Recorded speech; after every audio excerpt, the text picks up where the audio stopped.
Mayor Thompson. Here. Councilmember Stafford. Here. Councilmember Grimm. Here. Councilmember Marks. Here. Councilmember Darms. Here. Councilmember Capello. Here. Mayor Blair.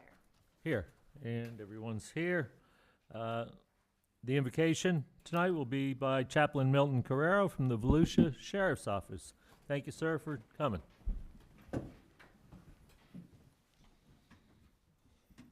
Thank you, Father, that you're never intimidated by doubts, Lord.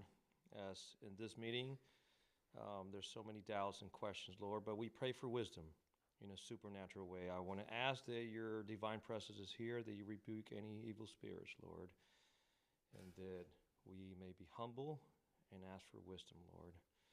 And I am a sinful and carnal being, Lord, but I pray in the name of Jesus that you be with us. Amen. Amen. Pledge allegiance to the flag of the United States of America and to the republic for which it stands, one nation, under God, indivisible, with liberty and justice for all.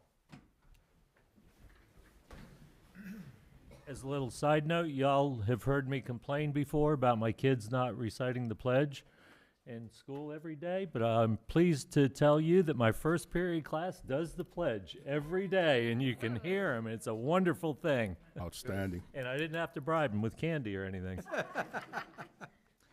Okay, item number one, special requirement. public hearing on the adoption of the millage rate and budget for fiscal year 2024/2025.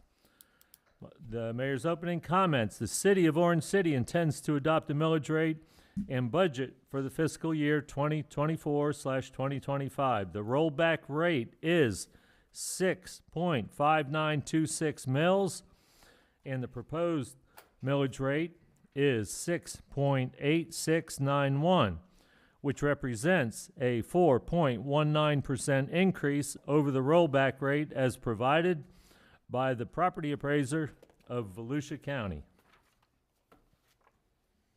Okay, Devlin. If Mr. Reichman will read that into. Mr. Mayor, would you like me to read the titles to ordinance numbers? Oh, yes, I'm sorry. 684 I'm and sorry, yeah, 685? please do. Yep. Very good.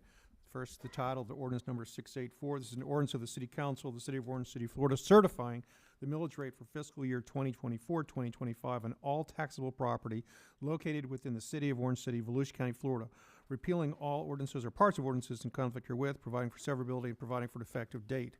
Next, ordinance number 685. This is an ordinance of the City Council of the City of Orange City, Florida, adopting the annual budget for the 24-25 fiscal year beginning October 1, 2024 and ending September 30th, 2025.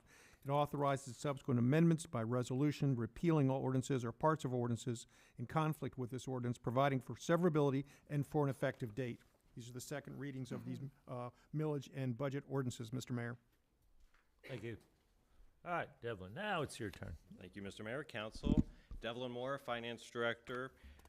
Tonight's special public hearing was advertised in the Daytona Beach News Journal on Friday, September 20th, which meets the public notice requirements as set forth by Florida statute. We are approaching the end of a long 9-month process. I think we see the light at the end of the tunnel, and I appreciate all the guidance that you've provided staff and the city manager through this process. So hopefully we wrap it up tonight. Tonight's presentation is an abbreviated presentation for those who were unable to attend the first public hearing. So it's a little repetitive, but shortened a little bit and kind of gets to the information that's probably most prudent to the citizens. We'll start by talking about the millage ordinance. On July 23rd, the City Council set the proposed millage rate at 7.1 mils, which represented a 7.7% increase over the rolled back rate. The rolled back rate is 6.5926, as Mr. Mayor had mentioned, and it is the revenue neutral rate that would generate the same amount of ad valorem taxes as the prior year, excluding new construction and improvements. The staff released the budget document just before August 1st to City Council. That document was budgeted with a millage rate of 6.9899, which was a 6.03% increase over that rolled back rate. At the first public hearing on September 9th, City Council set the tentative millage rate at 6.8691. That represents a 4.19% increase over the rollback rate. It resulted in a reduction in ad valorem revenue of approximately $138,000. The final recommendation is the tentative rate of 6.8691. Again, requires 4 votes to pass.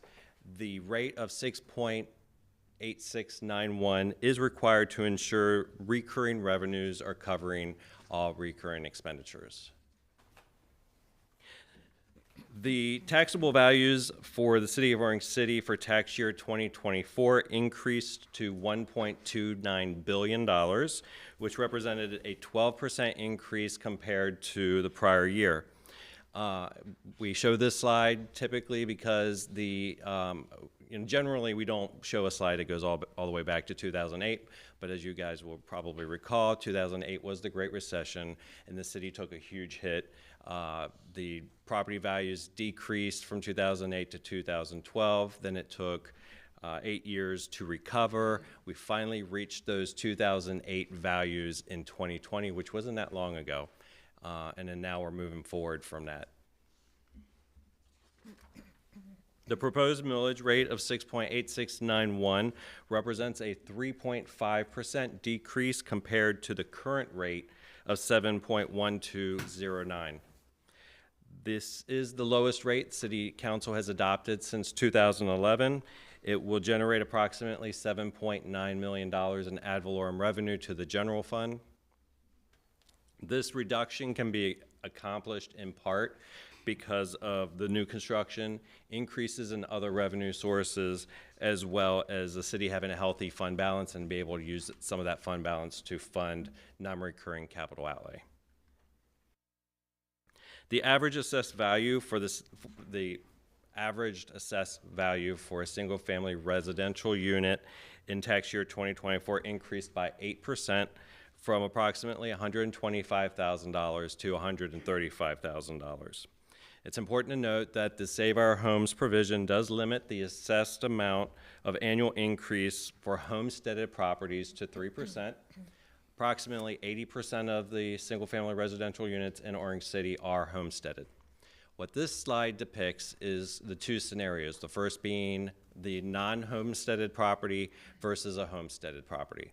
So when you apply that 8.2% increase to average taxable value and then apply the tentative millage rate of 6.8691, you're looking at $924 being generated to the city, which represents a $38 increase per year. Ironically, although the news article that we had to post did say that there was a tax increase, in fact, for those properties that are homesteaded, it is actually a slight decrease in property taxes. So when you apply that 3% cap to $124,000 average single-family residential assessment, it increases to $128,147, but coupled with a decrease in the millage rate, you're looking at $880 being generated from that property to the city versus $886 this year. So very slight $6 decrease in the annual assessment for homesteaded properties. I always like to point out that the tax bill that the property appraiser sends out includes more than just Orange City. So Orange City makes up just over a third of the tax bill. The remaining 2/3 are primarily the County of Volusia and the school board. And then you have some ancillary districts, including the West Volusia Hospital Authority, the St. Johns River Water Management District, and the Florida Inland Navigation District. That all makes up the tax bill for the city. On to the budget ordinance. So the total proposed fiscal year 2024-2025 budget totals $43.4 million across all funds. And what we've done here is we've rolled it up into the 4 primary classifications for the funds. The general fund has an increase from $16 million for the adopted budget of the current year to $24.2 million. $4.3 million of that increase is the city taking out money from the reserves, the $4.3 million out of reserves, transferring it to the capital improvement fund, and then creating a reserve account in the capital improvement fund for future capital outlay. So that plays into largely why that amount is so significant. So when you look at the capital fund, now you see $6.7 million. Again, of that $6.7 million, 4.3 is going back to reserves. The enterprise fund remains flat at $10.1 million, and then a slight decrease from $4 million to $2.3 million in other funds. You'll see that the amended budget for fiscal year '24 is significantly higher than the proposed and adopted. That's attributed to much of the capital improvements that are going on throughout the city, largely being utilities and things like the green sand filter and pipe rehabs, grant funding, and things of that sort. Most of that will probably carry forward. Whatever is unspent will carry forward into the new budget as part of a budget amendment in January. There's been one adjustment made to the budget since the first public hearing, and this was based on the discussion and action item that was taken on September 9th. The line item contributions were reduced by $12,500, leaving $1,500 in line item contributions for the university, high school, school of government. Those monies were just moved over to sponsorships for a net change of $0. Now we'll take a look at some primary highlights for the fund categories. So in the general fund, again, the budget is balanced with a reduced millage rate of 6.8691. It's balanced with a transfer in of $5.86 million from reserves. 4.3 of that's being sent over to the capital improvement fund. A large portion of that is going to be put towards Engine 67 and then some other non-recurring capital outlay. The budget is balanced with recurring revenues covering all recurring expenditures, which is always a benchmark when we look at the budget during the budget process. It continues to fund those sponsorships and contributions. It includes contingency in the amount of $100,000 for those things that come up during the fiscal year. It pays for pay adjustments, and it funds 6 new positions and a reclassification within the general fund. The capital funds total $6.72 million. Again, $4.34 million is reserved for fund balance. Of that 4.3, about 35,000 is within the impact fee funds being set aside into reserves. Fleet and apparatus totals $1.22 million. That includes the Engine 67, as well as some police vehicles and some general government vehicles. Streets and sidewalks is $657,000. $353,000 is budgeted for equipment, both for public safety and public works, parks. $85,000 for IT equipment, and then city building improvements totaling $68,000. Onto the enterprise funds. The utilities fund is balanced with no transfer in from prior earnings. It includes $83,000 in contingency. It has some excess monies in it of $224,000, which we're reserving for future fund balance. It includes $875,000 in capital infrastructure and equipment. It sets aside $341,000 for future renewal and replacement projects. It includes 1 new position and 1 position reclassification. The stormwater fund, which is an enterprise fund, is balanced with a $307,000 transfer in from fund balance. And it funds $665,000 in capital infrastructure improvements. Lastly, other funds, the primary highlights from those is the CRA fund, as Becky alluded to during her CRA presentation. There's $20,000 in facade grants, and there's approximately $924,000 for future CRA projects. And that concludes my presentation, and I'd be happy to answer any questions that you may have. All right, anyone have any questions or comments for Devlin? Okay, seeing none from the council, I will open the portion, the public hearing portion to the public. If anyone would like to speak to the budget, now is your time to do it. Okay, seeing none, I'll bring it back to the council for action. I'd like to make a motion. Sorry. I'll go. Mayor, Yeah. I would like to speak. Yes, go ahead. Okay, as you all know, I'm a very passionate person. So what I did today, Mr. Mayor, is I prepared a statement so that I don't get off track and people will understand what I'm asking for. I want to ask the council to reconsider their decision to change the sponsorship budget line item tonight as part of the budget adoption process that was made effectively immediately. The vote was held on September the 10th and passed with a majority vote. We all understand that change happens and sometimes it is necessary. The constituent prior to the vote being called was to wait until January to change the budget item and proceed. This seemed to be the best option since many community partners had already gone through the process and anticipated receiving sponsorships in the coming months. I believe this change would be better suited to begin in January and that an exception to be granted for those who had already completed the process. There are often unintended consequences with our decisions. The decision could seem like a slap in the face to our community partners that in the past decisions have already followed the process created by council in previous years. These organizations have demonstrated responsibility to both our council and our community for many years. I think we should act responsibly towards them and provide funding for one last year so that they may become independent without faltering. At this time, I ask that a motion be made to reconsider the decision so that we can have further discussion to restore funding for one additional fiscal year. Then in January, discuss the program continuance, rules, and procedure.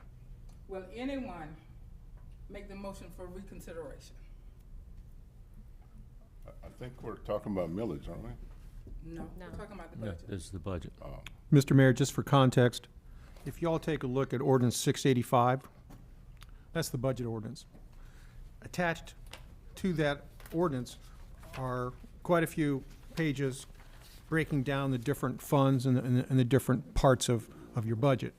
If you would look under section 001, which is the city council's general fund portion, it's shown at page 6. At the very end of that, you'll see grants and aids. And 8201 is sponsorships. And it has the amounts next to that, and then I believe the other relevant item on your agenda packet, which would be part of the ordinance, which you're gonna vote on, is line item contributions.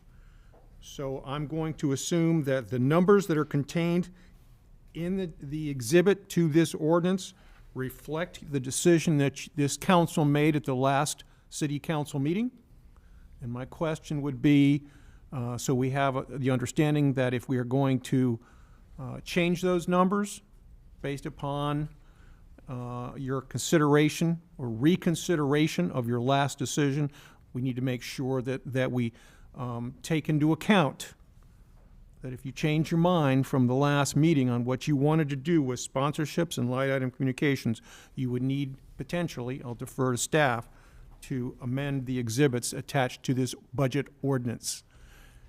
I think ideally the cleanest way to do this would be to adopt the budget as is and to direct staff to do a budget transfer, and we can prepare a budget transfer in-house, moving the money from the sponsorships to line item All contributions. right, so then, secondly, procedure, process.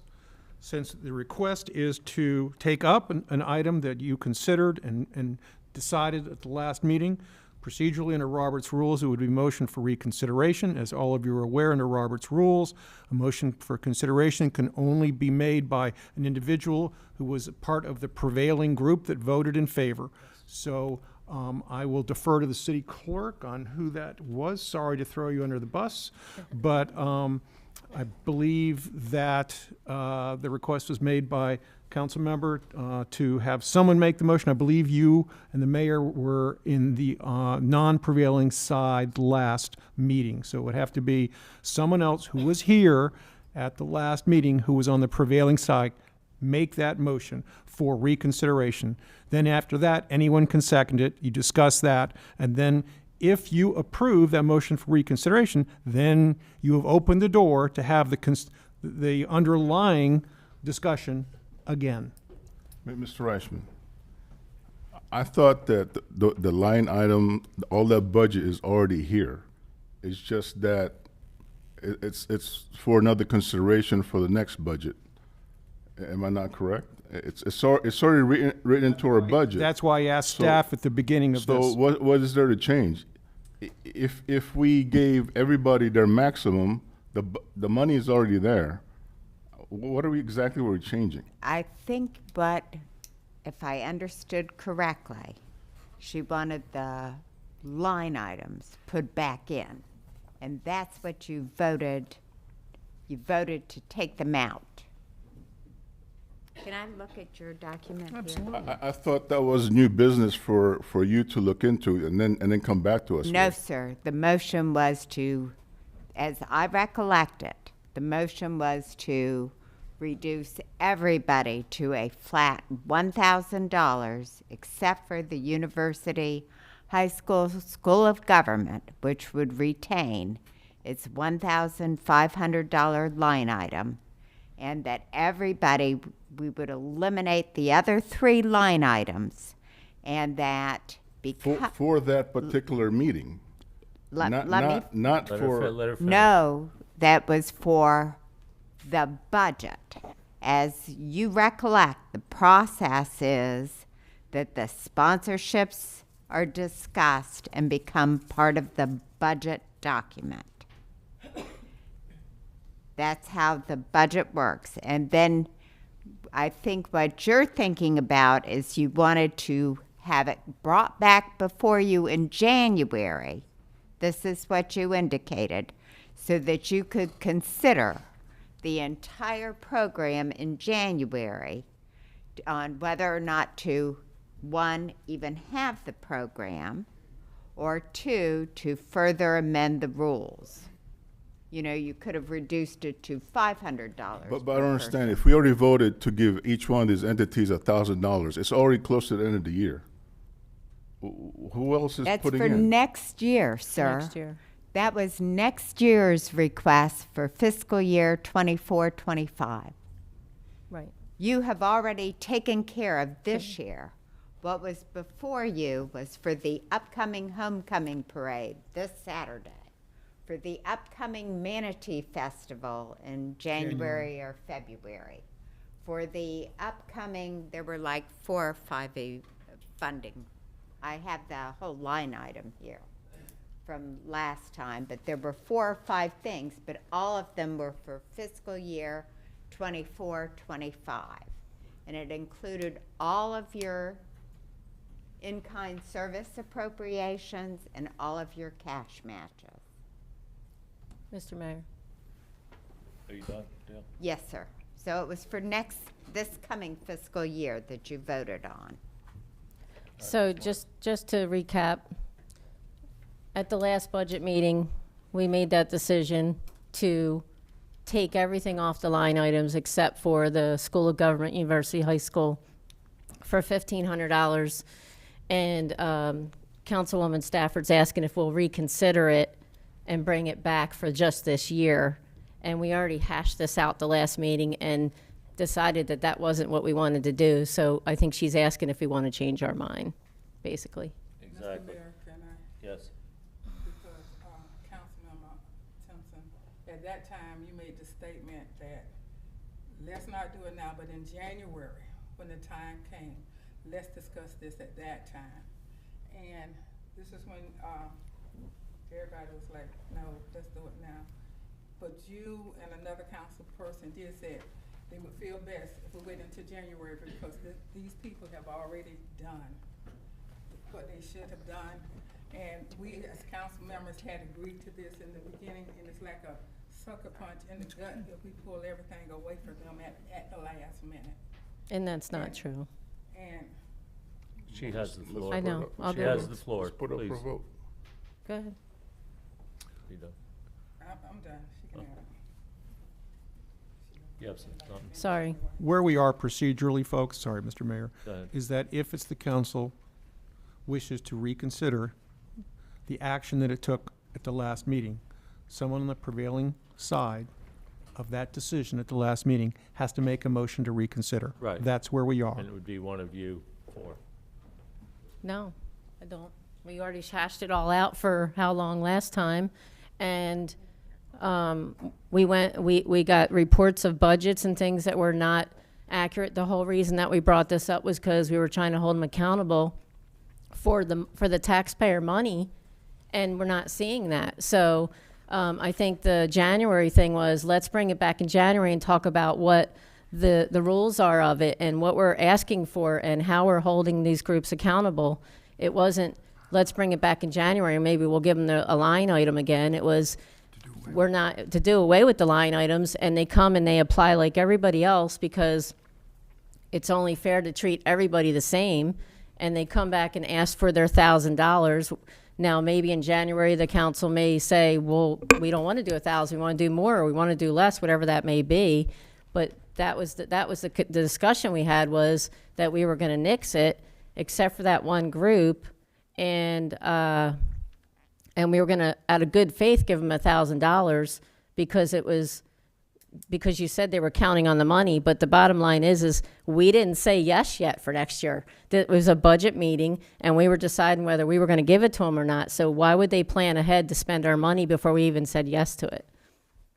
Well, I can answer that because historically they've gotten it every year. And I think what Ms. Stafford's trying to say is we pulled the rug out from under them. They had made their plans for their events and so forth for this year, and all of a sudden we changed the rules on them. So she's just asking that we reconsider for this year, give them the money for this year, and what you do in January will be a whole different what you do from now on. So let's talk about the money that we're giving them. So we'll Mr. start Mayor, with this if Roses. I could, again, I'm the parliamentarian. My job is to try to keep you online procedurally, process-wise. You made a decision in the last council meeting. This council can reconsider that and have the discussion that you guys are apparently want to have again, but you've got to have a motion to reconsider made, Oh. seconded, and passed. And then you guys can have at it. Thank you. I don't think we're going to get that motion. I don't either. No? No. Okay. Very admirable, Ms. Stafford, what you're trying to do, but obviously the rest of the council doesn't agree. So, Mr. Mayor, that brings us back to the agenda for the adoption of the millage rate and the budget for fiscal year 2024-2025, unless there is further council discussion regarding the budget and millage materials. correct. Okay, so we haven't had a motion on anything yet, right? Not. Okay. Somebody want to make a motion? The first motion should be directed to ordinance number 684, which is the millage ordinance. Correct. Mr. Mayor, I'd like to make a motion to adopt millage ordinance number 684, setting the 2024 millage rate at 6.8691 mils, which reflects a 4.19% increase over the rollback rate of 6.5926 mils as certified by the property appraiser. Got a motion? Second. Got a couple seconds. Any further discussion? Haley? Councilmember Grimm, Yes. Councilmember Marks, Yes. Councilmember Darms, Yes. Councilmember Capello, Yes. Vice Mayor Thompson, Yes. Councilmember Stafford, Yes. Mayor Blair. Yes, ordinance 684 passes. Let's take action on ordinance number 685, please. I'll make a motion. We accept ordinance number 685, an ordinance of the City of Orange City adopting the annual budget for 24-25 fiscal year. Second. Got a motion, got a second, no further discussion. Haley? Councilmember Marks, Yes. Councilmember Darms, Yes. Councilmember Capello, No. Yes. Councilmember Stafford, No. Councilmember Grimm, Yes. Mayor Blair. No. But the motion passes regardless. So, do I have a closing statement on this? I think you do. Oh, here it is, sorry.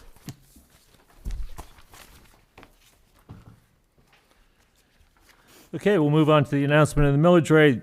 The City of Orange City's millage rate for fiscal year 2024/2025 is 6.8691 mils, which is above the rollback rate of 6.5926 as provided by the property appraiser of Volusia County and reflects an increase of 4.19% in ad valorem taxes. And at this point, we're going to end the special public hearing and resume the regular meeting format. Item number 1, absences. 1A, shall the absence of Anthony Popello from the September 9th, 2024 regular city council meeting be excused?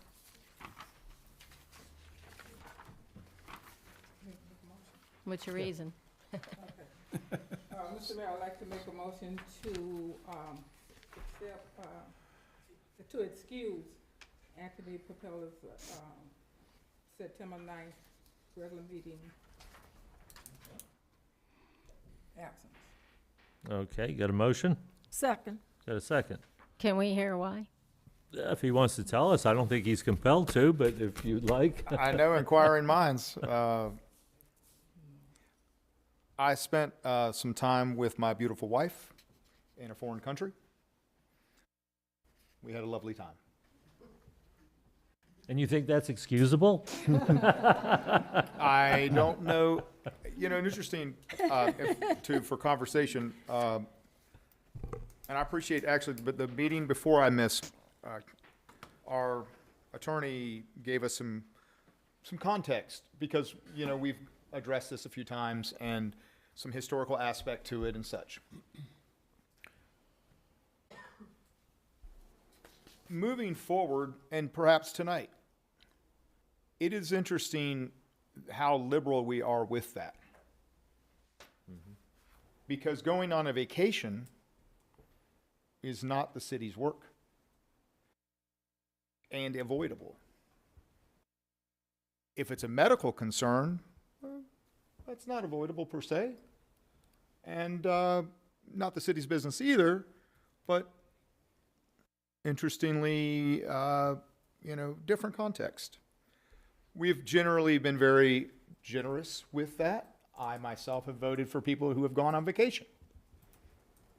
I don't know that that's the best practice. So you want to pay $100 then? I didn't know there was a penalty involved. That was my understanding. Yes, $100 fine. Okay. I only asked not because we excused. always ask all of us what, everybody just kind of says it. I've never heard of I have not Never never heard as of well. that It's in either. the Can you charter. cite the bull for It's in the that? charter. It's $100 Mr. fine Mayor. if it's not excused. Mr. Mayor, Council, this all starts with section 2.09 of your charter. And as Councilmember Papello correctly recognized, the last sentence in subsection A provides that absence by a member, that's a council member, from 4 consecutive regular meetings of the city council shall cause the seat to become vacant unless such absence is excused by the city council. This goes back quite some time, but a long time ago, we had a council member, for various reasons, did miss a lot of meetings. And it became clear that to invoke the power set forth in the sentence that I just read, there hadn't been clarity on the record that the absences of that council member had been excused or not. And so to avoid that dilemma going forward in the future, this process was added to your council rules and procedures to make sure that if someone's not here, then we'll have on the record whether that was excused or not. There was nothing that I was aware of put in the council rules and procedures that gave you specific list of what is excused or what is not excused, or if you go to vacation in Georgia, it's excused, but if you're going to Alabama, it's not excused. I mean, we didn't get into, I'm being absurd, but you know what I'm saying. So it's up to the discretion of the city council. Neither am I aware that anything has been adopted by this council that imposes a penalty for the failure of of a council member I to read that. miss a meeting. Because, you know, the penalty is that if you miss enough, you could lose your position as a city council member. I would submit that. I went through those rules, and I thought I saw there was a $100 fine for an unexcused absence. I guess I misread it. I'll look.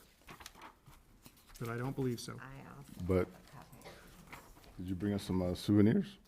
You didn't bring any when you went to another country. Yeah, okay.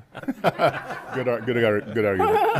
Yeah. Oh, Okay, but there you go. it was surgery for my daughter. It wasn't. I don't think anybody second wants to hungover unexcuse you, Anthony. I we're gonna approve. just it. wanted to, like, because we always kind of, you know, say, hey, I went here, I did this. It wasn't, you know, a direct hit or appreciate that. anything. I think that it's cordial, has nothing to do with city business. Well, And if yes and no. I mean, put it you for a took vote. off. And it doesn't matter if it's excused or not. Yeah, that's right. You're right. it's- So Mr. go Vice ahead. Mayor, to your point, the only thing that I can see in your council rules and procedures is under section D1, absences, under the items under your agenda. And it provides basically for the process that I just described. An absence will be excused upon motion in the form of shall the absence of council member X be excused and the affirmative vote of a majority of those present. There's no reference in there of a fine. These are your council rules and procedures. You have control over the substantive contents of these rules. Has someone made a motion yet? Yeah, I'd like to make a motion to accept the absence. Had a motion. Yeah, I already have Oh. a motion and a Yeah, we got a motion and a second. Okay. All right, all those in favor for excusing Anthony's luxurious trip out of the country, please signify by saying aye. Aye. Those opposed, say nay. All right, we're good. Wow, we beat up the littlest things around here. Okay, item number 2, presentations and proclamations. We have none at this time. Item number 3, citizens' comments. I didn't receive any of our pretty new forms that we have out there. Is there anyone that would like to address the council at this point? Sir, come on up. Please state your name and address for the record, please. You got 3 minutes. Phil Larson, 439 East French Avenue. You all voted on something this evening on refencing the water treatment plant. You went from a chain link fence with barbed wire to a nice looking fence, a taller fence, one 6 foot as opposed to one 8 foot. What security do we have there? I know the barbed wire on top of the chain link fence was to keep people out of our water and our water systems. Do we have some type of security right now, or when we put this new fencing in, to keep people out of there? Do we have any live video that we're actually looking at this facility on a live basis? Or is there some other type of security involved to keep our citizens safe? That's my question to the council. Which Okay. we are prohibited from answering because it's a Homeland Security facility. I am sorry, so I'm not going to, we cannot answer that question. Okay. Sorry. There will be visible spikes on top of that fence, but I can't go into the security system. All right, as long that as we it's, have as in long as place. it's not the minimum required by Homeland Security that we just sliding by because it's a pretty fence. I can't go into it with you, sir, so. All right. that was my I question. apologize. And Yeah. and my concern for the citizens. Right. I understand your concern, but I cannot answer your question. Okay, any other public comments? Okay, seeing none, we'll move on to the consent agenda. I'd like to make a motion to accept the consent agenda. Second. Motion, we got a second. Any discussion on the consent, anything? Okay, Kaylee? Councilmember Stafford, Yes. Councilmember Graham, Yes. Councilmember Marks, Yes. Councilmember Darms, Yes. Councilmember Papello, Yes. Vice Mayor Thompson, Yes. Mayor Blair. Yes, and the consent agenda passes. Let's move on to item number 5, ordinances first reading. We have none at this time. Item number 6, public hearing / ordinances, second and final reading. 6A, ordinance number 683. Mr. Reichman, would you be so kind to read that? Yes, Mr. Mayor, this is an ordinance of the City Council of the City of Orange City, Florida, to establish a live local overlay by amending the official zoning map and land development code, sections 8.3, establishment of zoning districts, and 8.6, district regulations, repealing all ordinances or parts of ordinances in conflict herewith, providing for severability and providing for an effective date. Second reading, Mr. Mayor, Council, of a legislative matter. Thank you, sir. Good evening, Mayor, City Council members, Becky Mendez, Development Services Director. The highlights of the Live Local Act became effective on July 1st from the 2023. The purpose of the state legislative and the act is to incentivize affordable housing by allowing administrative approval of those affordable housing projects and waiving the building height, floor area ratio, and density requirements of our comprehensive plan and land development code. And the project will be tax-free for 30 years. The approximate qualified development would mean an average rent of approximately $1,500 to be determined affordable, according to the guidelines of the Live Local Act. So we set out as the City of Orange City to address this new state preemption. The City Council adopted a 6-month moratorium on March 12th, 2024. The City Council discussed the draft amendment that's before you today on July 9th. We went to Planning Commission, public hearing on August 22nd. They found the amendment consistent with the comprehensive plan and forwarded it to the City Council for approval at first reading, which you heard on August 27th. No one from the public spoke for or against the amendment at that time.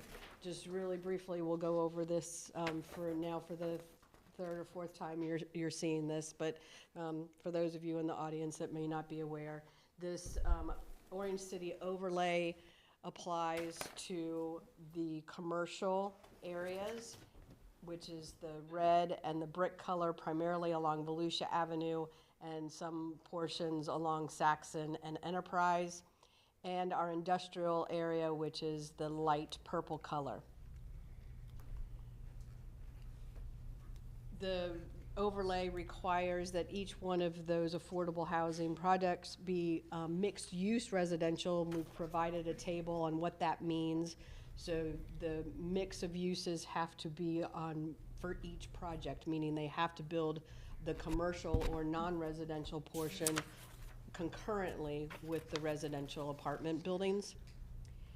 There is an equivalency of those affordable units. Some can be market rate in accordance with the Live Local Act, but those must be mixed within the same building and can't be market rate building and affordable buildings in the same project. They're mixed together in the building. So there's no real differentiation between the two. For multifamily and mixed-use residential projects that are located within our industrial zoning classifications, we provide enhanced building perimeter setbacks and landscape buffer requirements so that we can hopefully make that residential use compatible with the adjacent industrial land uses. There are reduced parking requirements in the act, and we've just duplicated those in the overlay so that we're consistent with the state law. We also added in the overlay all the other development requirements that we have in our existing code. So not a lot other than that industrial and the mixed use guidelines. These are just repeat of what's already required in some of our multifamily zoning classifications. The overlay requires a development agreement, and specifically that development agreement is going to have this 30-year affordability commitment, and what happens if they fail to remain affordable over 30 years, what that means and what that looks like and what violations will occur, and establish this annual auditing, because it will be the city's responsibility to monitor this program for each one of the projects for 30 years. and it will be administratively reviewed, which requires the pre-application meeting, a sketch plan application is reviewed by our technical review committee, which is made up of staff. The final site plan will be approved by TRC and the city manager. Denied applications have a 12-month wait time before they can apply again, and the fee schedule includes an annual deposit be made for that monitoring program, because we'll hire staff to monitor those projects for us, because we don't have the technical staff to accomplish that. Staff recommends that you adopt no text changes to the ordinance. The first reading language is the same that's before you this evening, so there's been no changes between first and second. Staff recommends that you adopt ordinance number 683. Any questions, comments for Becky? Anyone from the public like to speak to this? If so, come on up. Seeing none, I'll bring it back to the council for discussion and action. Mr. Mayor, I'd like to make a motion that we accept ordinance number 683. Got a motion? Second. Got a second? Kaylee? Councilmember Papello, Yes. Vice Mayor Thompson. Yes. Councilmember Stafford, Yes. Councilmember Grimm, Yes. Councilmember Marks, Yes. Councilmember Darms, Yes. Mayor Blair. Yes, and ordinance 683 passes on the second and final reading. Item number 7, resolutions. 7A, resolution number 342-24. Mr. Reichman, will you read that one, please? Mr. Mayor, if I can indulge Please. you and the council, just before I read that, your city clerk, who had a finer eye than I did, found that in your charter in section 2.05 under compensation, it provides that in the event that a mayor or council member leave a meeting without consent of the majority, each shall forfeit $100 from their monthly compensation. That is not what we were talking about earlier, but if one of you decides that you've just had enough and you want to leave, you don't have the consent of the rest of the council, you're $100 lighter. If you're grandstanding. That's right. So that is, but we, I'm done with this. I'm sorry. That's right. I'm out of here. but that is not a clause that you can We'll start apply to carrying a $100 bill. Councilmember Papello. That's where you He read is it. here. Guess He I has can't not take it anymore. left. Yeah. He does not forfeit $100. He can go without paying. As long as they can't find you for thinking that, we're okay. Fair enough. We're not there yet in this country. Very good, Kaylee. I'd be broke by now. Oh, Jeremy, very good. Power of So, with that, I apologize, but I just thought that it would be good to close the loop on that. The title of Resolution 34224, it's a resolution of the City Council of the City of Orange City, Florida, amending the pay plan for the City of Orange City, repealing all resolutions or parts of resolutions in conflict herewith, providing for severability, and providing for an effective date. Good evening, Mr. Mayor, City Council. Jeremy Wiggins, Human Resources and Risk Management Administrator. Tonight, as Mr. Reichman said, I come forward with a resolution to adopt some amendments to our pay plan as we go forward. Well, I know I find this a fun topic, other people don't, so the theme of my PowerPoint tonight follows the motif of Hispanic Heritage Month, which we're in from September 15th to October 15th. So if you like the theme, you know, we're recognizing those members of our community. Yes. As many of you are aware, as I always talk about this time of year, our pay plan is a living document. There are multiple parts of this pay plan that we need to continually look at and adjust as we move forward each fiscal year and sometimes throughout the year to ensure that all of our job classifications are appropriate and legally compliant. Some of you may be aware there was a recent change under the Fair Labor Standards Act, which has raised the exemption threshold for a salaried individual, which is when you no longer afford an employee overtime for hours beyond 40 worked. So we made sure that our positions and our compensation was compliant across our pay bands through that effort. You want to make sure that you offer competitive salary ranges for each position. you have to pay so much based on someone's skill set background to attract them to come to a job and then retain them in that job. From competition, you want to make sure that there's appropriate parity between classifications, to make sure that you are paying for harder skill sets or higher educational levels that certain jobs require over others. And you want to ensure that your pay bands provide opportunities for growth and advancement where at all possible. And this is why you see at the bottom of our pay bands in many places a list of certifications that if employees obtain, which provide great knowledge to the job as well as credibility to those individuals working the job, we do provide room for growth for those employees with those certifications. So all of those are reasons why we continue to monitor and amend these documents periodically. Our pay bands are structured, or our pay plan, I should say, is structured into 4 separate pay band structures, as you'll note. And I do have those color coordinated within the document itself to help for some clarity. Those 4 different pay band structures, which we'll go over independently in a moment, are our general schedule positions, our enterprise funded positions, our certified law enforcement positions, and our certified fire personnel. To start with our certified law enforcement position, we are changing a little way this pay band looks from the past years. In the past, we've had a law enforcement pay band. However, it's been limited to our unionized law enforcement positions, which were just police officers and police sergeants. We are breaking it out this year to put all of our certified law enforcement positions. This is going to include our currently lieutenants, so there is a proposed change to change that classification to captain, deputy chief, and police chief. All of these positions are certified law enforcement officers. They have to have attended the law enforcement academy and maintain their FDLE certification. I think everybody in this room is very aware that it is a tough market for police officers out there. Not many people are going to the academy. Public sentiment on law enforcement has changed greatly than what it was 40 years ago, and it's a very tough job for those individuals. So there are not as many candidates, and so it's tough to recruit. We've had to see some drastic swings in law enforcement compensation if you look at it over the past really 15 years or so. And so, this pay band, we are separating those positions out to make sure that we have a pay band that is competitive for those sworn classifications. This is identified as the 300 series on our pay band. I know we're a little out of order with our number series, but wanted to start here as it does have some big changes. We are looking to reclassify the police lieutenant classification to that of police captain. I did include with this item a compensation study that we conducted on this position. If you look at other law enforcement agencies and what these ranks mean, since this is a paramilitary function, ranks are pretty similar across law enforcement organizations. A police lieutenant is usually a rank that is over a shift. If you recall, our police operations division, that is our patrol division, as you may call it, we have 4 shifts. In larger departments, you see a lieutenant managing one of these shifts, not over the entirety of the operations division, which is what we ask one of our lieutenants to do, for example. In other departments, that's the rank of captain's job, to run a division for the chief of police.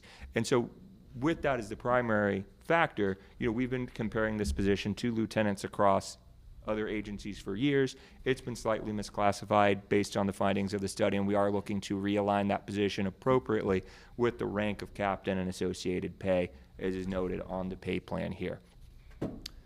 Across the board with the police officer and sergeants, based on our collective bargaining agreement that we reached back in August with IUPA, our police union, we are moving those ranges up 10.8%, again, with the market competition to establish our new minimum wage of $24 an hour for law enforcement, and again, adjusting the ranks appropriately to ensure that we have that incentivization for growth for individuals to move forward with their careers, that opportunities become available, and the time is for them to promote, to make sure it's a worthwhile promotion for them there. To jump into our certified fire personnel, which is our 200 series of our pay band, while it doesn't feel quite as hot at the moment, no pun intended there, our fire and emergency medical personnel, that market is also beginning to get difficult to recruit. If you were to look back a couple years at what's referred to as the A-list, this is where all departments post our vacancies. In the fire department for firefighters, EMTs, and paramedics, any given week you'd see 5, roughly, give or take. It was, not as hard to find personnel. If you were to pull it up, which Chief Long pulled it up for me earlier this week, there were about 30 positions listed on there at this time, and primarily looking at the position of paramedic. Paramedic school takes about 18 months to complete, and then about another 6 months at best to clear with the county medical examiner. It's 2 years to become a paramedic. It's a long process, and it's a very difficult process, and so we are seeing that it's been difficult. And so again, we're looking to make sure the ranges that we offer into our certified fire personnel remain competitive to attract and retain positions so that we don't find ourselves down and unable to meet the compliance we need. We're not there at this time. We are looking to increase the ranges on this pay series by 3%, which again goes with the collective bargaining agreement that we have set with IAFF, our fire union that covers firefighters and fire lieutenants, and then provide appropriate adjustments for fire captains, battalion chiefs, deputy chiefs, and fire chiefs as well. Next up, we have our general schedule pay bands. This is our 100 series.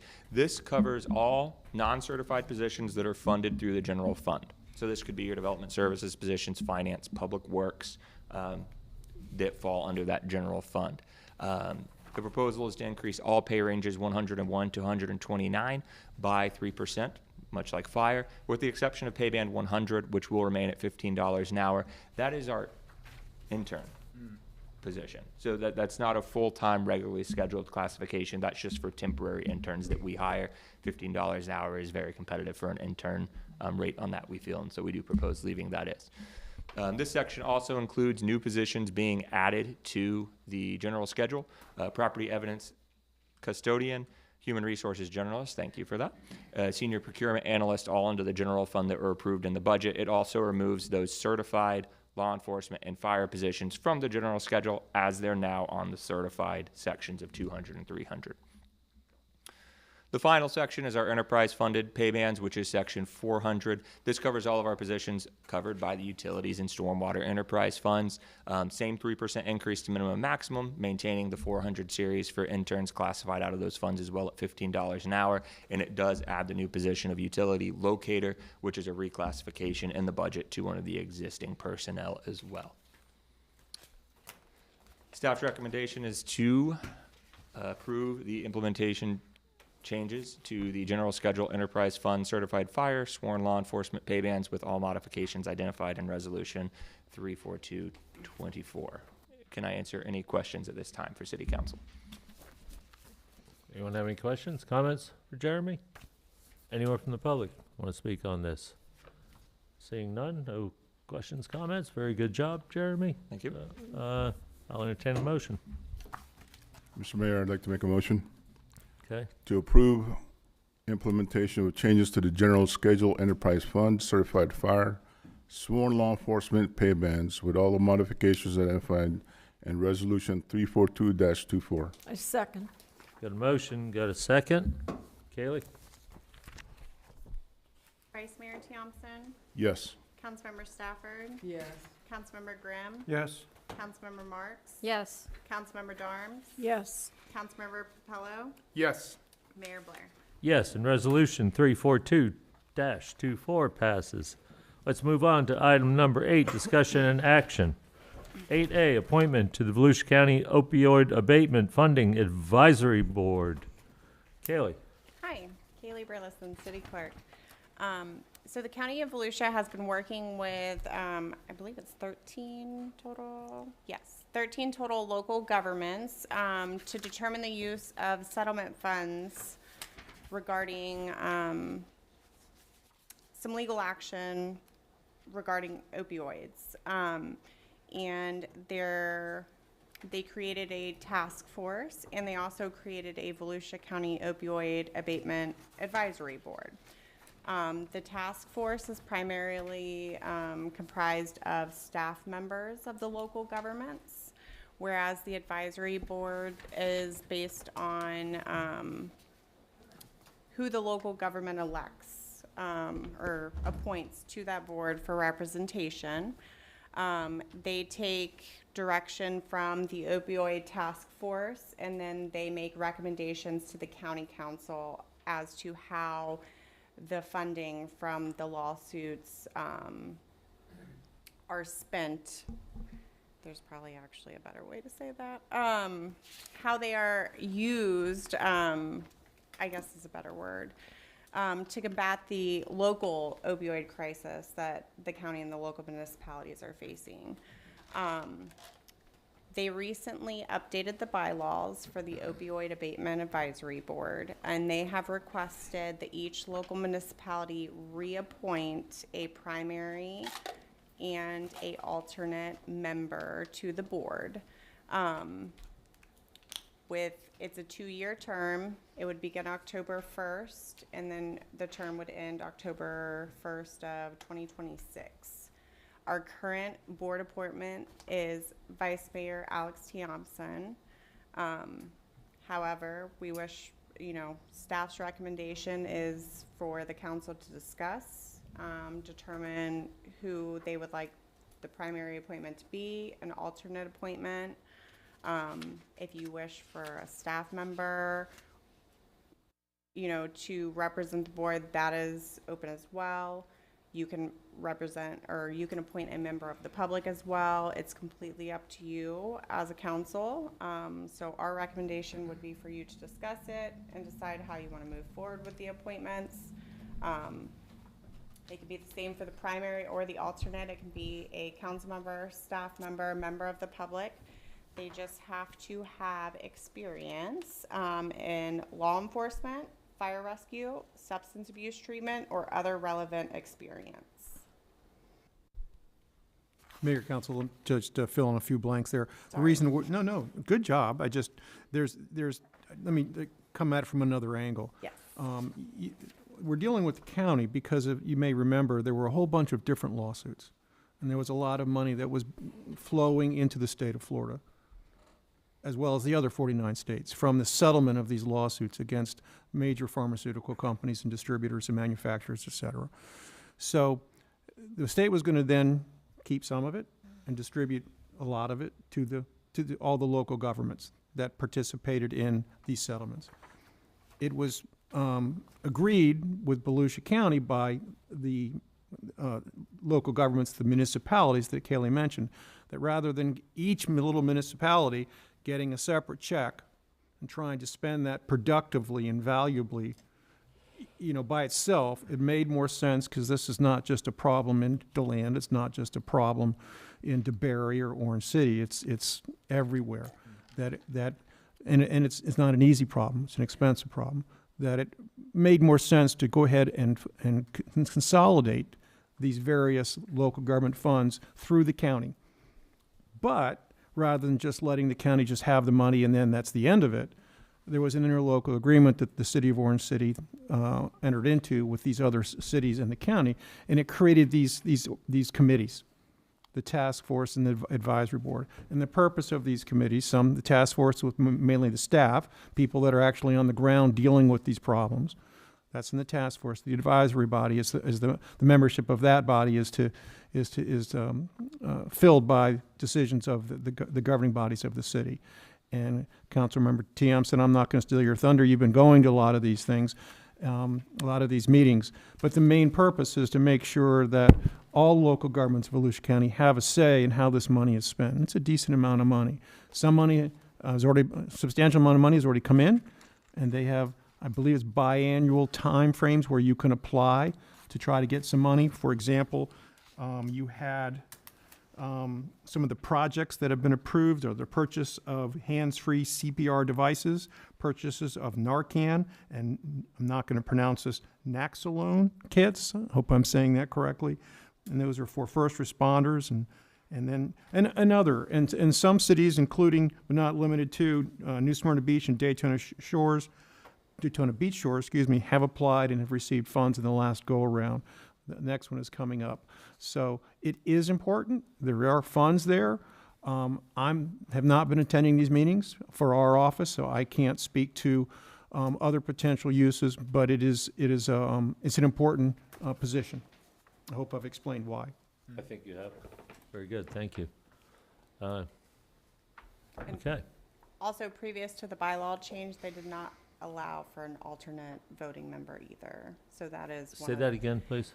prior to the bylaw change, they did not allow for an alternate voting member. So that is one of the new, So now we can, correct. yeah. So you get the primary, the alternate, and then they changed the appointment date from January to October for a 2-year term. I have a question. Yes, go ahead. So, obviously, Councilmember Timpson has been doing a great job, has the background for it. I'm not sure if anybody else up here has the background. I know I don't, as far as being an alternate, if that was the case, or if, the front. I mean, I don't know if you still want to do it, but I'm just saying that it wasn't that was one of the things that you stated, that they want someone that has that background. Is that correct? Correct. Well, there might be, They are required to have experience with law enforcement, fire rescue, substance abuse treatment, or other relevant experience. maybe there's somebody from the fire department. Yeah, that's what I was going to say. Maybe Yeah. I'd like to make a recommendation for, if you still want it, for Councilman Timpson to still be the main one, and then have maybe someone from one of the public safety departments or staff to be an alternate. Well, I feel staff recommended Ronnie Long. Yeah. Oh, yeah, And that's right. Ronnie's been in the trenches. He's there, maybe a little more, not, to slight you, Alex, but I think Ronnie deals with this stuff day in and day out, and he knows the new products, the new everything that's on the market and what is good. And so I would like to see Ronnie be the primary and then Alex be the alternative. And that way it kind of shares the duty and it goes around and it doesn't stay with one person all the time and, moves around. I'd like to clarify the staff recommendation. It was not for Ronnie Long. It was Right. if council decided they wanted to pass the torch to staff, he would be the staff member that we recommended. Okay, yeah, well, So, kind of the same, yeah. I'd like to hear what Alex has to say. I would like to continue with the position I have with the committee. And I was going to ask to see if Ronnie was able to do the alternate, but apparently, by technicality, he cannot. So, well, we Ronnie and I subsequently discussed that after you and I did, and Ronnie could serve as the alternate, and I would backfill as the task force member. Unless you contacted them today and learned they were doing away with the task force. Okay. So that after listening to your recommendation that he be named the alternate, that could happen. We would just, and I think it's up to staff to appoint the task force So member. the task force, they already provided for a primary and an alternate. So currently, Chief Long does serve as the primary, and then they have Miss Arrington as the alternate. That is just a head of staff recommendation. So Miss Arrington could serve as the primary and assign another staff member such as Chief Miller to serve as an alternate, or potentially Miss Davis as an alternate, or another staff member. I think that the task force membership is up to me to appoint. Correct.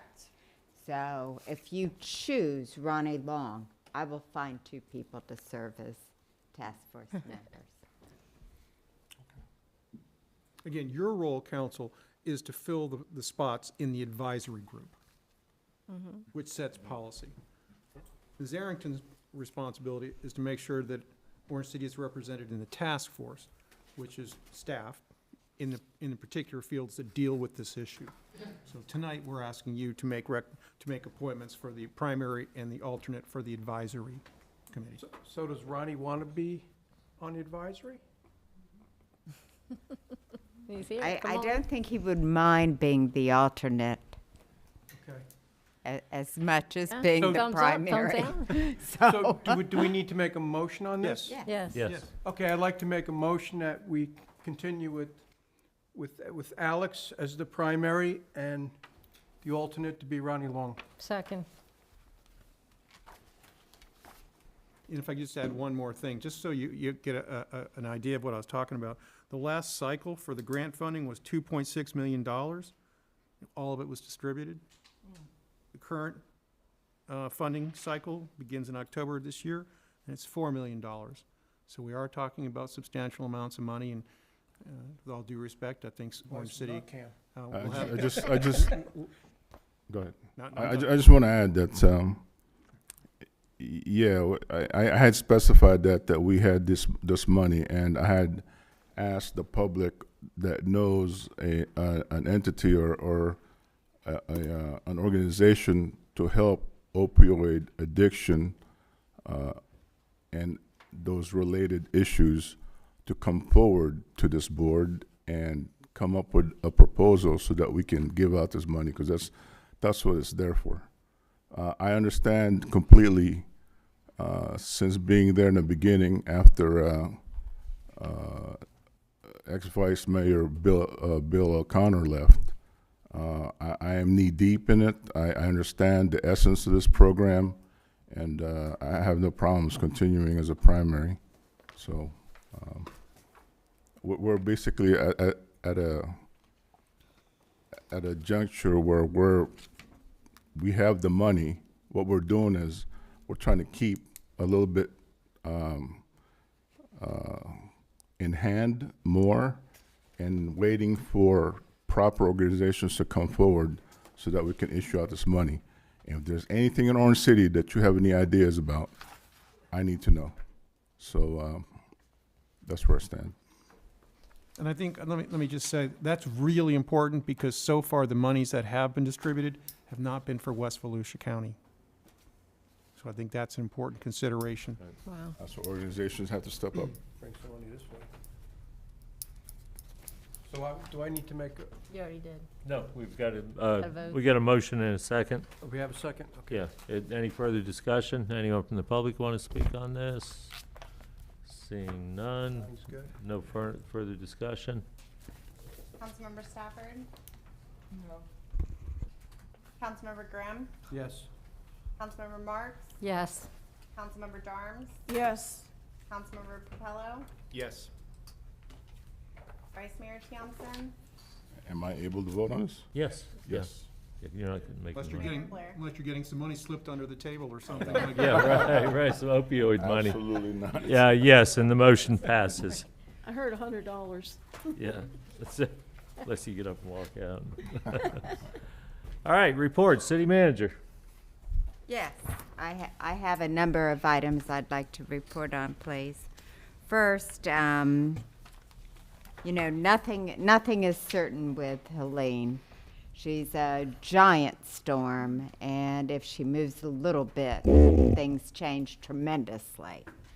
So the last big meeting we had, and confirmed by me reading emails, which is why I was looking at my phone, is that right now it's on a trajectory heading as a Hurricane 3, making landfall in the Big Bend area and having very minimal effect as far as a hurricane goes on Volusia County.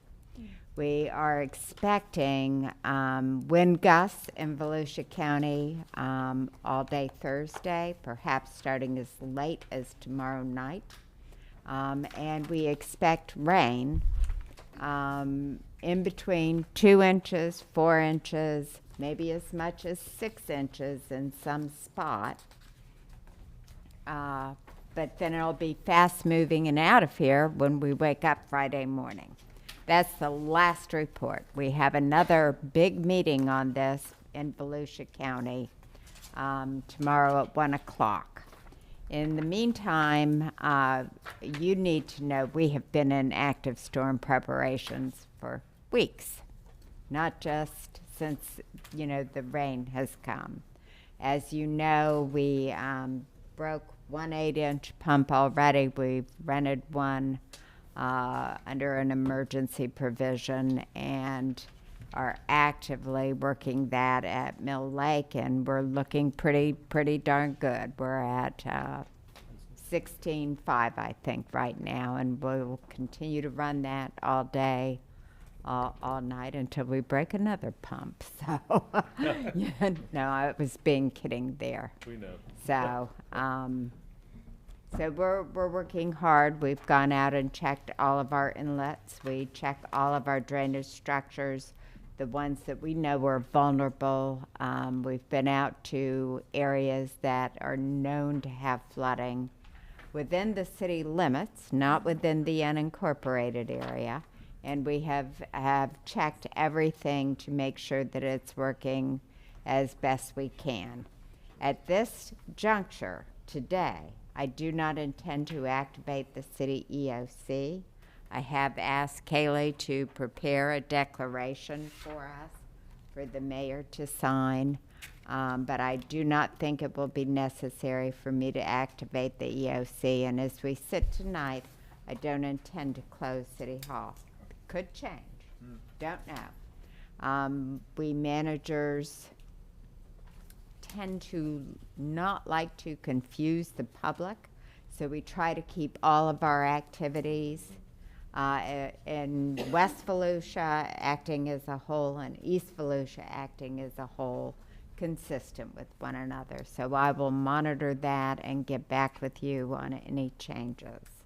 And I do that usually by sending out a text saying I've sent out an email, please read it. So that's where we are right now. So I think we're well prepared. And that's the first thing I wanted to assure you of. Item number 2 that I wanted to make you aware of is regarding East Lansdowne Avenue and the sidewalk construction for that. As I believe you are aware, we submitted our full set of construction drawings and all of our permit documents to apply for an exemption under the St. Johns River Water Management District permitting requirements, because we thought the amount of impervious area that we were adding was pretty de minimis, taking an existing area that already receives stormwater, adding 2 feet wide sidewalks in addition to the existing 3 feet, which are needing to be replaced. But they denied our request for exemption. Rather than haggle with them about that for 2 months and then have to make an application for a full permit, decided this morning we're just going to go straight for a full permit with them, anticipate that that will take 60 to 90 days to receive, and then we will go out for bid. So don't really know why they denied our exemption, just wanted to let you know that that is the holdup for us moving forward with that project. So on a good news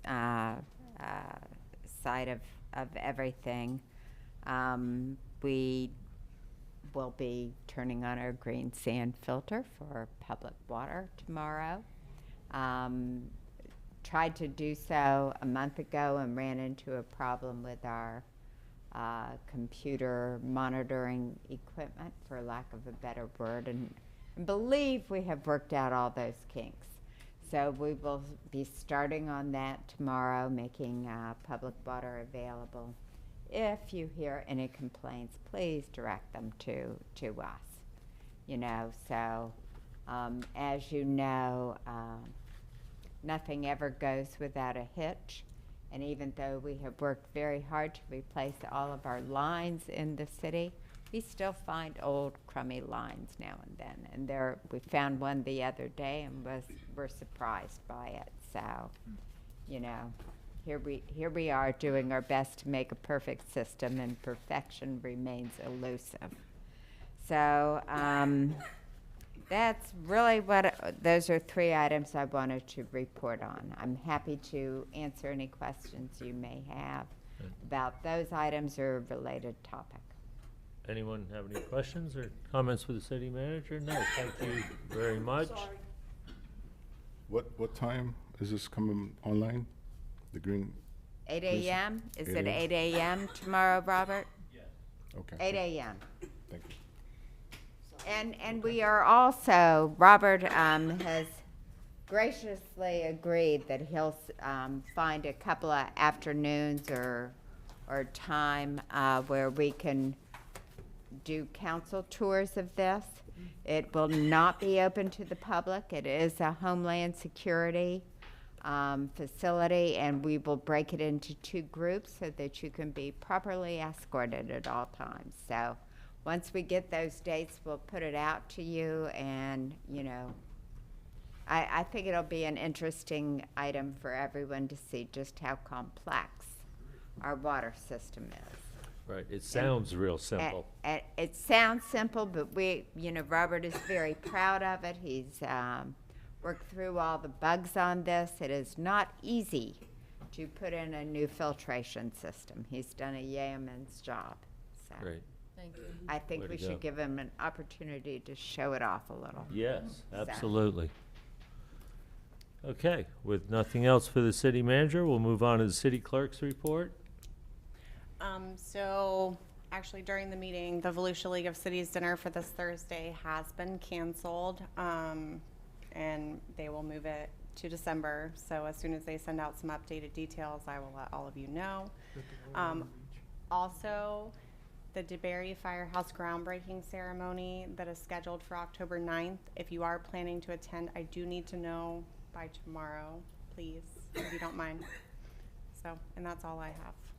Any questions, comments for the city clerk? Okay. Thursday night is canceled? Canceled, Yes. and I've updated on your calendars already. Mr. Reichman, it's time for the city attorney's report.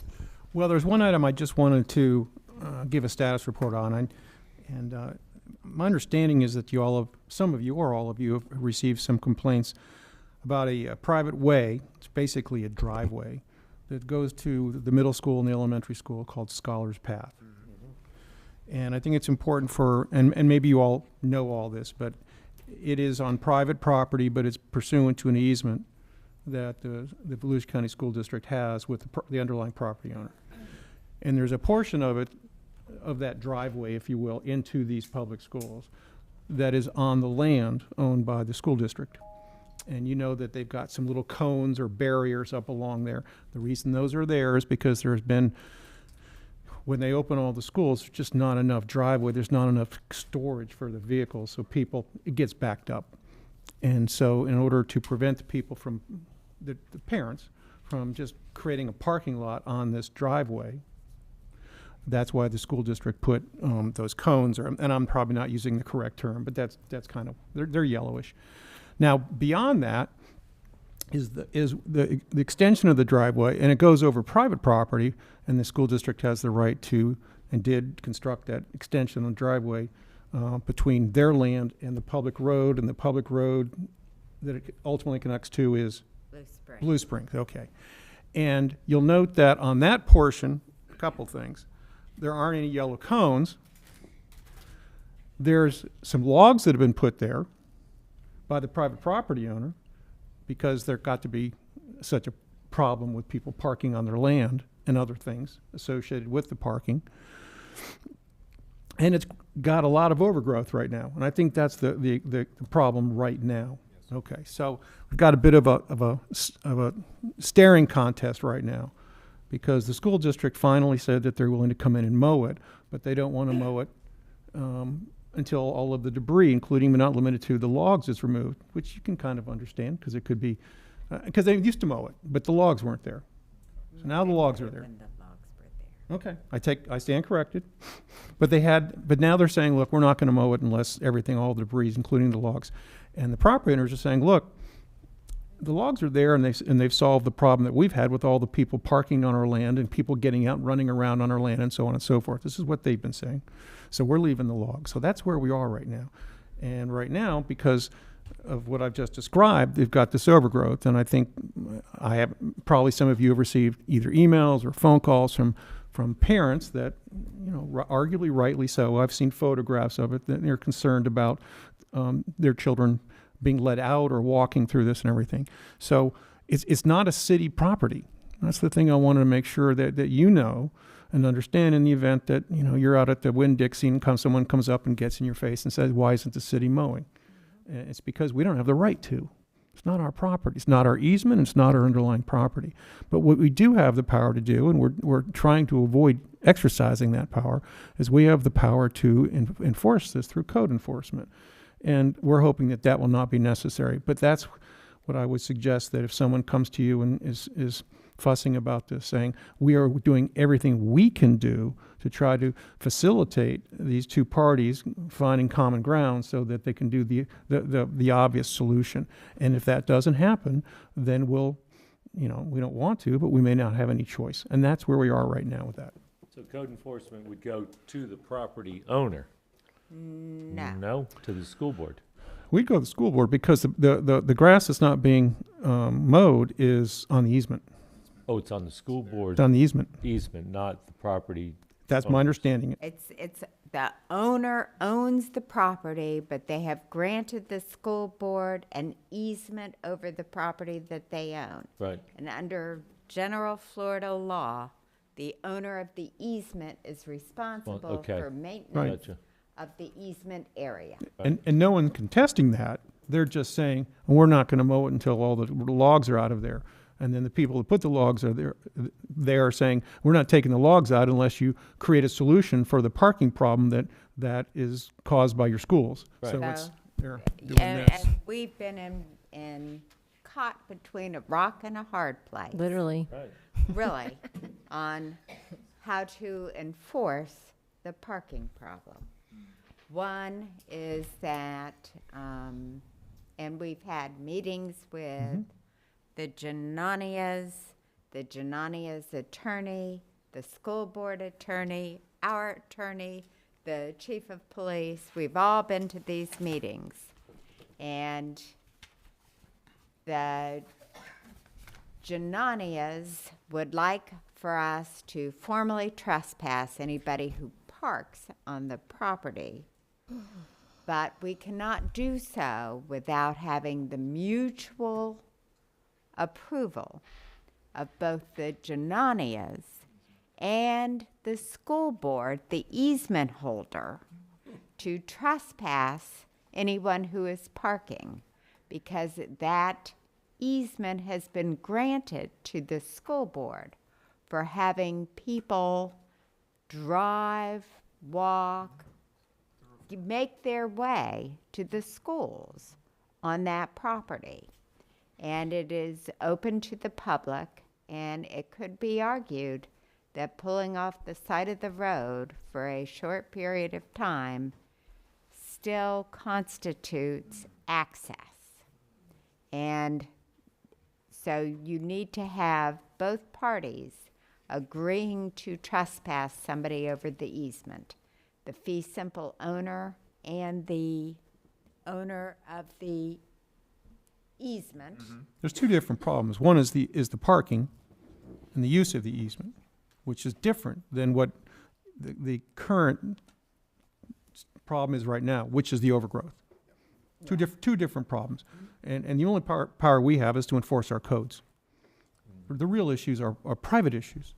Can And I when I ask say a private, I mean between the underlying fee owner and the owner of the easement, which is the school district.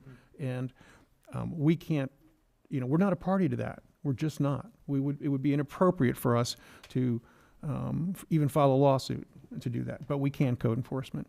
And hopefully we won't, but it's there. I have a question. Go ahead. So you said the school board can mow it if they would move the logs, is what they said, right?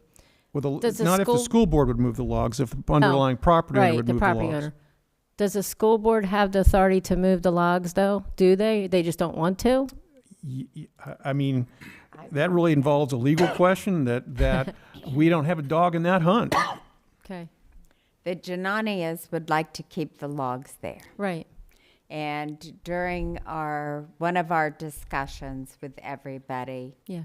the school board attorney indicated that he would discuss the possibility of putting up barricades, or you call them cones, I Yeah. call them yellow sticks. Yeah. What is They're the markers. right name? Okay, we've got delineators up. Wow. So, and they're yellow tipped, they're very bright, they prevent people from pulling off the traveled way and getting in the grass area. And they discussed installing those on the Janania's property. And this summer, I believe they installed them on all the school board property, but not the Janania's property. And that's part of the rub that's going on. So are they willing to have those delineators put on their property? I We don't know. believe, I believe, based on our last conversation, that they would like to. And their attorney is meeting with them and meeting with the school board to see if he can affect that. Again, we're not asking you to do anything with this information. We just, we Information, figured, yeah, we just figured it would be helpful for you to know a little bit more of the background of this. And that is, we're doing what, the city can do what, please tell the folks, that the parents that are out there talking to you, we're doing what we can do, but this is not an Orange City Oh, yeah. legal matter, Right. other than right. code enforcement. Yep. I was out there 2 years ago with the chief and Jason. Right. You know, looking at it. And Yeah. Here we are. Yep. you know. Okay. Thank you. That's it. Anything else? Nothing else? And not enough? And that's plenty. That's That's what I plenty, really. Anything else for the city attorney? Okay. Seeing none, any new business? None. Approval of minutes, we've done that. Any council comments? Yes. First, I want to thank Mr. Reichman for keeping us on task tonight, because I know we tend to get off task here and there. I attended the grants workshop today and registered. Just wanted to let the city manager know. And I'd like to meet with the, is it Alicia that's going to be the other person? The staff member? I would like Elisa Milbar Elisa. to be the person. Okay. But you have jumped my gun a little bit. Oh, sorry. Okay, well, whoever the other person is, I'd like to Thank you. talk to them because I have a lot to share from the workshop. So I Okay. just wanted to let you know that. And then I wanted to say thank you to the Orange City PD and Public Works and Parks and Rec for the Backpack Buddies food drive. Was very successful. Such great teamwork. I can't tell you. It blew my mind to see how they parked the cars in there. Chief had said there was no cars on the road, and they had them parked in all sections of the park in 6 rows. And it was amazing. It was so organized, and everything just went off, I think, really great. So I wanted to say thank you to everybody that was involved in that. And I wanted to let you know that just in West Volusia alone, there was 1,866 people that were fed that day. That's just West Volusia. There was others in the total Volusia, because we did have people from the east side. And then 737 was from Orange City alone. So thank you all for who helped out. Anyone else have any comments? Yeah, go ahead, Lisa. Go ahead. Alex, go ahead. Yeah, I just want to reiterate with the green sand water filter going online tomorrow, that it basically shows our commitment in Orange City government to improve the water quality of our citizens, and negates the ongoing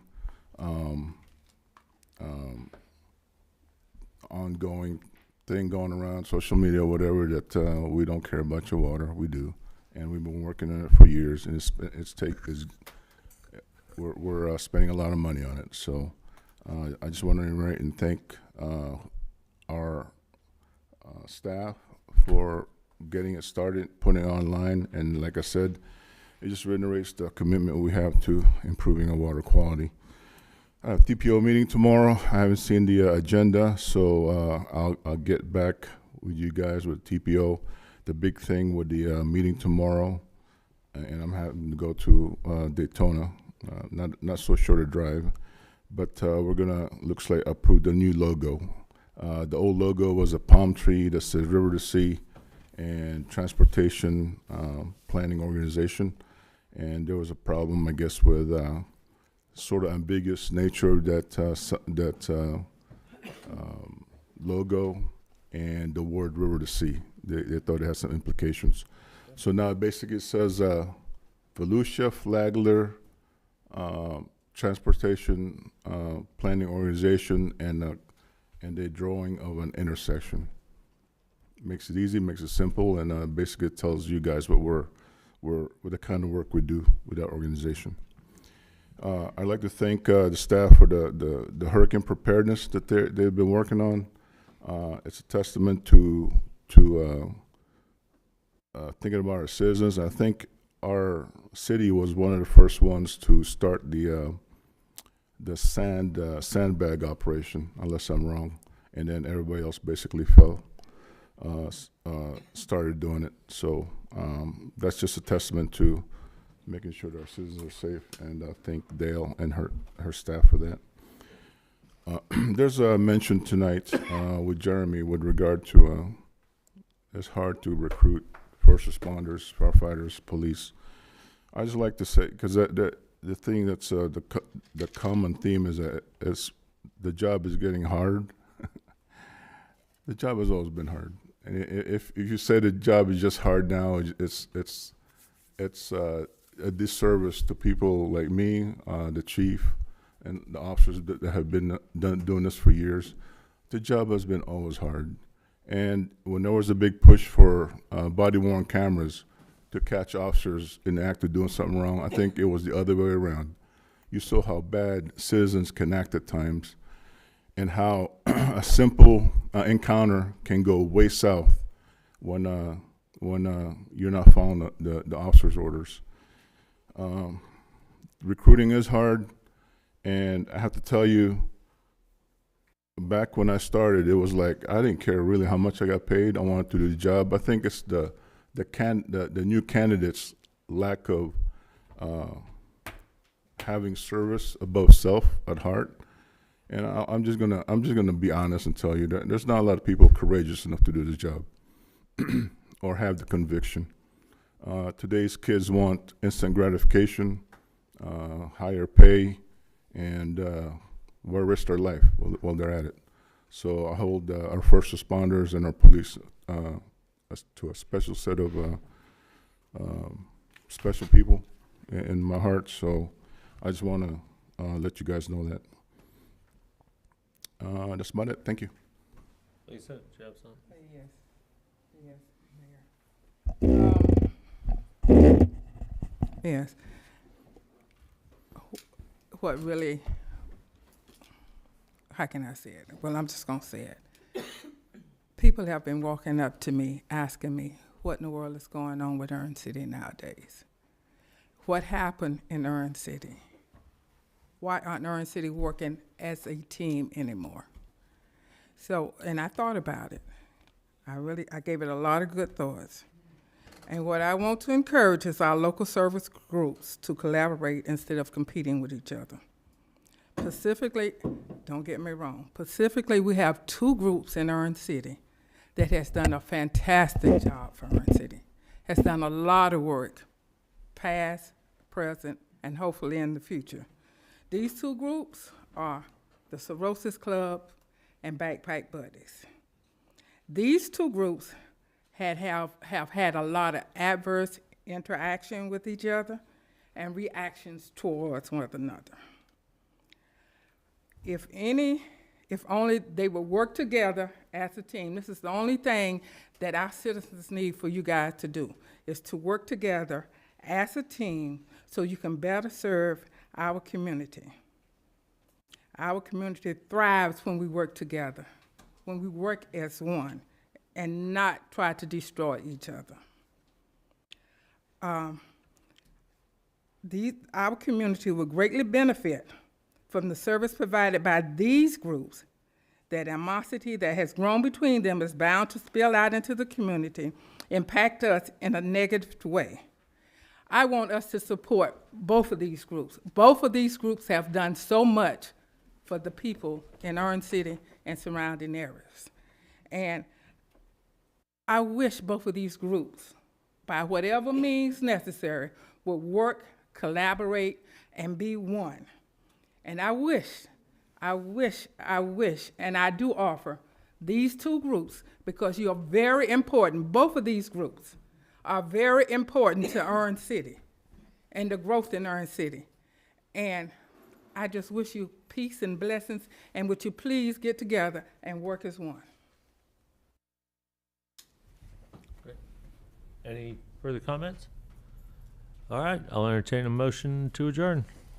Second. No? Oh, We I didn't make get a motion to yet. adjourn. I make a motion to adjourn. Got a motion? Second. Got a second. All those in favor signify by saying aye. Aye. Aye. Those opposed? We're adjourned. Time you make the motion, I'll say. Yeah, I know, you did that twice. I did talk to Mark tomorrow about scholars. I